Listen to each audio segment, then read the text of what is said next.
हिमाचल प्रदेश के एक छोटे से गांव देवगांव में, जहां पहाड़ों ने अपनी ऊंचाई से आसमान को छूने की कोशिश की थी और देवदार के पेड़ एक नैसर्गिक छाया प्रदान करते थे, वहां एक 14 साल का लड़का आर्यन रहता था।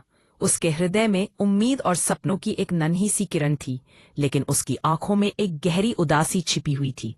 आर्यन का जीवन अपने पिता के साथ चिट्ठियां बांटने में बीतता था, जो गांव-गांव जाकर लोगों की चिट्ठियां पहुंचाते थे। उसकी मां का देहांत जब वह छोटा था तभी हो गया था, जिससे उसके मन में एक खालीपन था।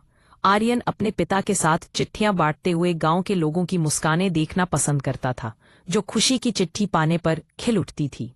उसके पिता अक्सर उसे समझाते, बेटा, किसी की उम्मीद पहुंचाना सबसे बड़ा काम है।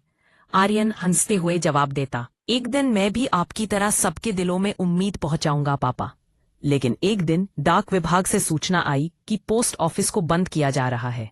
आर्यन के पिता के चेहरे पर उदासी छा गई। अब काम नहीं रहेगा आर्यन, लेकिन शायद ऊपर वाला कुछ अच्छा सोचे। कुछ ही दिनों बाद एक भयानक हादसे में आर्यन के पिता पहाड़ी रास्ते से गिर गए और वापस नहीं लौटे। पूरे गांव में मातम छा गया। आर्यन अकेला रह गया, घर, स्कूल और वह पुरानी थैली जिसमें चिट्ठियां रखी जाती थी। जब उसने अपने पिता की चीजें समेटते हुए एक पुराना लिफाफा पाया, उस पर लिखा था, मेरे बेटे आर्यन के नाम, जब मैं न रहूं। आर्यन कांपते हाथों से चिट्ठी खोली। बेटा, जब ये चिट्ठी तू पढ़ेगा, शायद मैं तेरे पास न रहूं, लेकिन याद रखना, जिंदगी हर किसी को एक काम देती है। मेरा अधूरा काम तू पूरा करना। मेरे बैग में एक अधूरी चिट्ठी है, उसे जरूर पहुंचावो ना। वो चिट्ठी गांव के सबसे ऊंचे पहाड़ के पार रहने वाले बूढ़े रामदास चाचा के लिए थी। आर्यन ने ठान लिया। सबने कहा, वो तो बहुत दूर है बेटा, तू नहीं जा पाएगा। पर आर्यन ने दृढ़ता से कहा, पापा का काम अधूरा नहीं रह सकता। अगली सुबह उसने पिता की टोपी, थैला और वही चिट्ठी लेकर सफर शुरू किया। रास्ता कठिन था, पहाड़ों पर बर्फ, नदी में तेज बहाव और जंगल में जंगली जानवरों की आवाजें। आर्यन गिरता, फिसलता, लेकिन चलता रहा। रात होने पर बारिश शुरू हो गई। ठंड से कांपते हुए उसने आसमान की ओर देखा। पापा, मैं वादा करता हूं, आपकी आखिरी चिट्ठी पहुंचाऊंगा। तीसरे दिन आर्यन एक चट्टान से फिसल गया और चिट्ठी बहती नदी में गिर गई। बिना सोचे समझे वह नदी में कूद गया।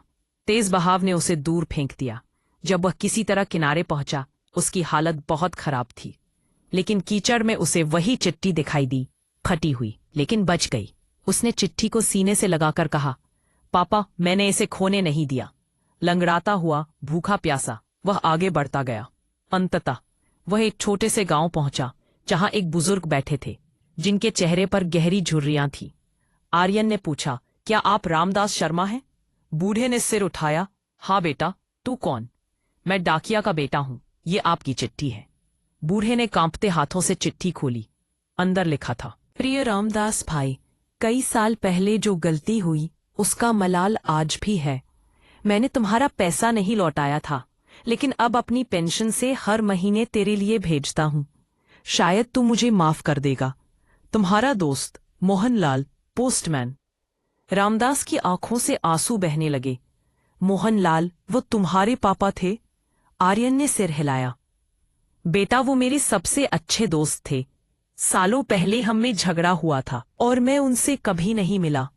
अगर तू ये चिट्ठी ना लाता तो मैं मरने से पहले उन्हें माफ नहीं कर पाता।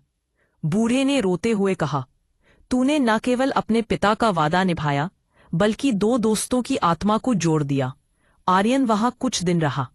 बूढ़े ने उसे पढ़ाई के लिए पैसे दिए और कहा, जा बेटा, अब तू खुद वो बने जो उम्मीद पहुंचाता है। वक्त बीता। आर्यन बड़ा होकर डाक अधिकारी बना। हर साल वह उस गांव में जाकर फूल चढ़ाता जहां उसके पिता गिर गए थे। वह हमेशा अपने बैग में एक खाली लिफाफा रखता, जिस पर लिखा होता था, कभी कोई उम्मीद अधूरी ना रहे। जिंदगी में हर किसी को कोई ना कोई चिट्ठी पूरी करनी होती है। कोई सपना, कोई वादा या कोई रिश्ता। रास्ता कठिन हो सकता है, पर जो ठान लेता है वो मंजिल जरूर पा लेता है, क्योंकि मेहनत से बढ़कर कोई ताकत नहीं और वादे से बड़ा कोई रिश्ता नहीं।